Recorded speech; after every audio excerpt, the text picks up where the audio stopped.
Hey guys, Ramsey here. Welcome to another video. Today we have a late night insight video because it is late and I do feel like doing a video today, but I did not get a chance to do the video I truly wanted to do, and I'll tell you why as we go on with this little ramble on a designer fragrance that somehow just sort of ended up in my wardrobe. So today we are going to be talking about the 2018 release from the house of Versace called Eros Flame.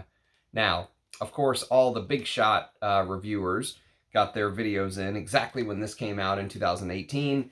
And as usual, I'm sort of late to the party. And a lot of times, I'll just talk about these when I want to do a negative review or sort of bash something, because that's what reviewing designer perfume has come to nowadays. But I did a video on Eros, so if you want to chuckle, go check that out. I did bash it. I hate Eros. I despise it. It's one of my most hated fragrances, actually. And I also recently did a tribute video on the perfumer of Eros Flame, Olivier Pechot. And the reason I did a tribute video is, unfortunately, he passed away a couple months ago. So rest in peace, Olivier. I know he had some children as well, and so I hope his family and children are hanging in there as best as possible.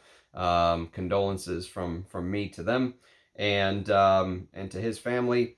And so, this is sort of one of those reviews where what I'm going to say about this fragrance is not a reflection of Olivier Pechot. I feel like I have to say that because it's more a reflection, I think, of the designer perfume market. And if you've been following my channel, one of the reasons why I decided to sort of start doing this YouTube thing is because I really felt like there was just too much BS going on in the YouTube space. Too many people who didn't really say what they felt. They were beholden to brands. And I just felt like, you know what? I want to get in here and say whatever the hell I want. And if it ruffles some feathers and pisses some people off, even better, right?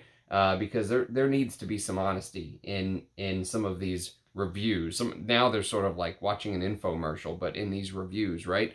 And so, to me, like I said, what I'm going to say about this fragrance is not a representation of Olivier Pechot as a perfumer. However, I'll even turn it around and make it a positive at the end with what he was able to do with this brief and composition that they gave him. So again, this is classified as like a sweet and spicy fragrance, if you will, and it opens up disgustingly sweet, very true to its name. It opens up horridly sweet, and it sort of feels like everything that is wrong with the modern designer fragrance market when you smell Eros Flame. And I've got about a 2.5 hour dry down here.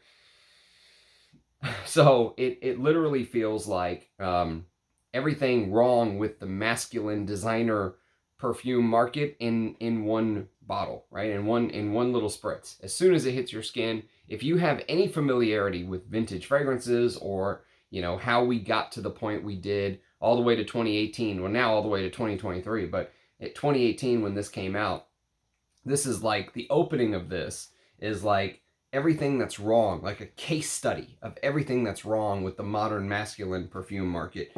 And it's funny because I've been testing this little sample, and it had arrived on my desk from God knows where, probably someone that sort of wanted to see a negative review, if you will. But I started to think as I was testing this and other designer fragrances that, you know what, maybe I just don't like designer perfume. Maybe I'm getting to the point where I don't like designers. And then I remembered, oh yeah, that's right, I love designers. Today, my scent of the day is Balenciaga Homme, the OG. I actually pulled out all my bottles because I was going to review this. And then I ended up, as always, getting cold feet because it's an all-star fragrance, and I want to make sure that I do the review justice. And so instead, I'm doing this bullshit review of something that I absolutely despise instead of something I absolutely love. But Balenciaga Homme is a designer fragrance. Antaeus is a designer fragrance. Koros is a designer fragrance. The original Calvin by Calvin Klein is a designer fragrance, right? I'm going to review all of these because these are like the loves. These are the things that are really close to my heart that I absolutely love. And if you know what designer perfume used to be 30, 40, 50 years ago, all you can do is shake your head at stuff like this.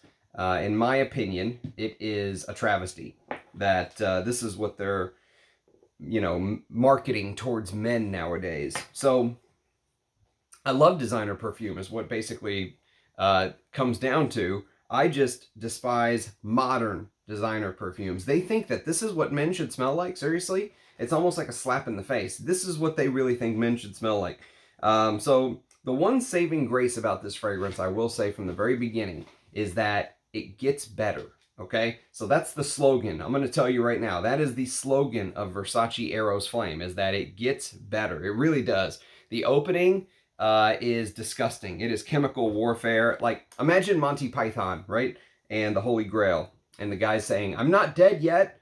I'm getting better, right? That is Versace Eros Flame, because the opening is like a chemical spill, literally. And I didn't go back and watch my original Eros review, but I seem to remember saying something very similar along those lines. It literally opens up like a damn chemical spill. Just a nuclear wasteland level contamination of sweet, disgusting Tonka and God knows what other, god-awful sweet, caramelly, sugary sort of smell they think men should smell like today. It's an absolute travesty. The only saving grace in the opening is that there is a tiny whisper, and it's drowned out by these disgusting sweet notes, these synthetic, disgusting sweet notes. But the only saving grace is there's a tiny hint, a whisper, if you will, of rosemary. And that's sort of a traditionally masculine note. And there's a very interesting citrus note used in Versace Eros Flame called Chinotto, which is sort of like this special blend of bitter orange, okay? So I'm a fan of bitter orange, I must admit. And if the sweetness would just get the hell out of the way and you could focus on the rosemary and the Chinotto, I think it would be much better. But of course, they're trying to grab I don't know what market, probably, well, I do know what market they're going for, but they're trying to grab the person that just grabs it and sprays it at the mall and makes a decision. And they want as much sweetness in the top as they can. And Olivier Pechot probably gave them exactly what they asked for. Again, this is not on him. This is probably what Versace is asking for, what they're going for. So the opening, like I said, Fukushima levels of sweet. Just absolutely disgusting, dreams of cupcakes and whipped cream, and it literally leaves me running for the hills. I just imagine every 16-year-old juvenile Abercrombie and Fitch model wearing shit like this, and it just completely puts me off. So, like I said, you have to wait, be patient, because the motto is, it gets better. And it does get better. So 20 to 30, 40, 45 minutes in, an hour in is where it really gets better. But 30 minutes in, you'll notice the change already. And, you can remove the gas mask, if you will, and the fragrance starts to attempt to stay true to its name in that flame, right? That's the name of it. It's a flanker of Versace Eros, if you didn't catch on to that. Called Eros Flame, right? And so how does Olivier Pechot sort of play with this idea of a flame? Well, the route that he decided to take is with pepper, okay? And so actually for a designer, I must admit, this is a very nice blend of Madagascar pepper and a note called pepper wood. And pepper wood is basically a Givaudan ingredient that Givaudan was the big oil house that Olivier Pechot worked for. So Givaudan smells like, you guessed it, pepper and wood. And he used it actually very successfully in this. This is Parfums de Marly's Herod, okay? So same perfumer, by the way, Olivier Pechot. He used pepper wood in Herod. And so if you are familiar with Herod, you'll probably have an idea of sort of that peppery, woody type smell that he decided to go with in Eros Flame. And so once the fragrance basically transitions away from that disgustingly uber sweet opening, which I despise, and it starts to morph into a little bit more of this sort of woody scent profile. And there's maybe just a little bit of something boozy, or maybe a little bit of something cola-like, okay? And I'll sort of try to tie all that in as we continue the review. But this is where I can begin to, let's say, start to not hate it. I'm not going to say I enjoy it. Maybe I don't hate it, okay, at this point in its dry down. So would I buy this? Hell no. Can I at least get myself to enjoy it? Let's say yes. But there is no, one thing I will say, and the reason that I think this is probably the best Eros fragrance, now I haven't smelled them all, but I'm guessing because Eros originally came out in an eau de toilette, right? Now this is an eau de parfum concentration, and then what ended up happening is Versace, like every single brand nowadays, they issued an eau de parfum of Eros, and then they issued a pure parfum. So now you have the eau de toilette, the eau de parfum, the pure parfum, the flankers, all the bullshit that they do to try to get people to buy more bottles that they don't need. But basically,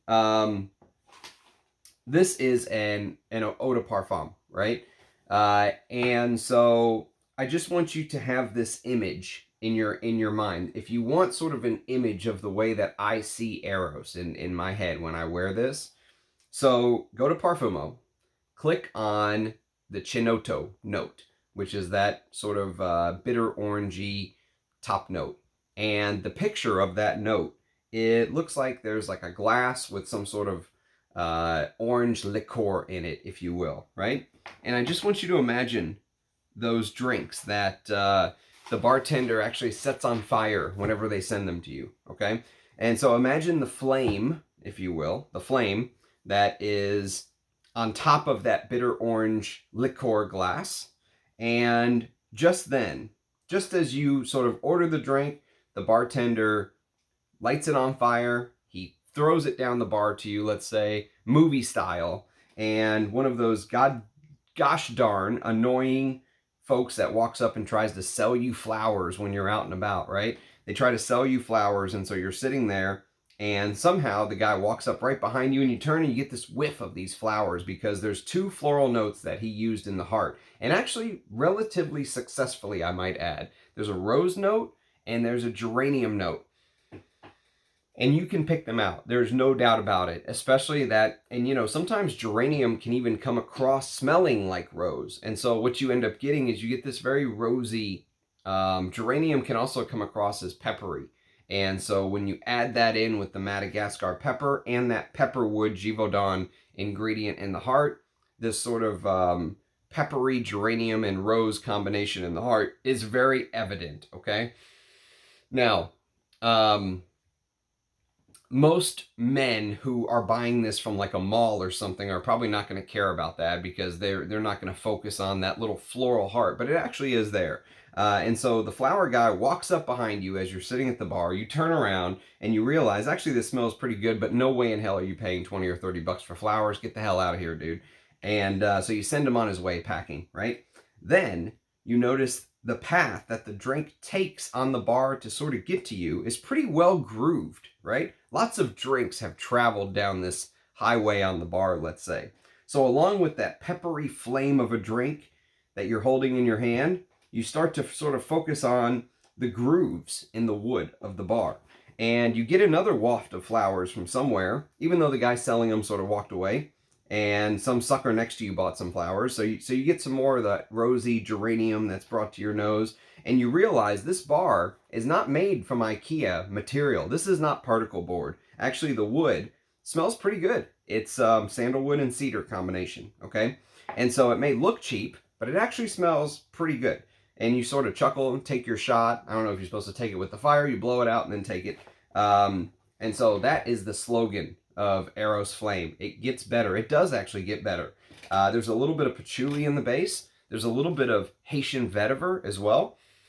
And there's even a little bit of oak moss. So there's a couple old school ingredients that Olivier Peuchot sort of tended to sneak in there. He actually made a patchouli heavy fragrance for Diptyque called Tempo, which is really good. The patchouli here is nothing like that, but if you do like the way that Olivier Peuchot utilizes patchouli, I would highly urge you to check out Tempo. And so for me, smelling this whole composition with that sort of peppery, woody, like dry down, it really does get better. The opening of that synthetic sweetness does go away. It does fade away, and I do think that this is the best Versace Eros fragrance, if you will.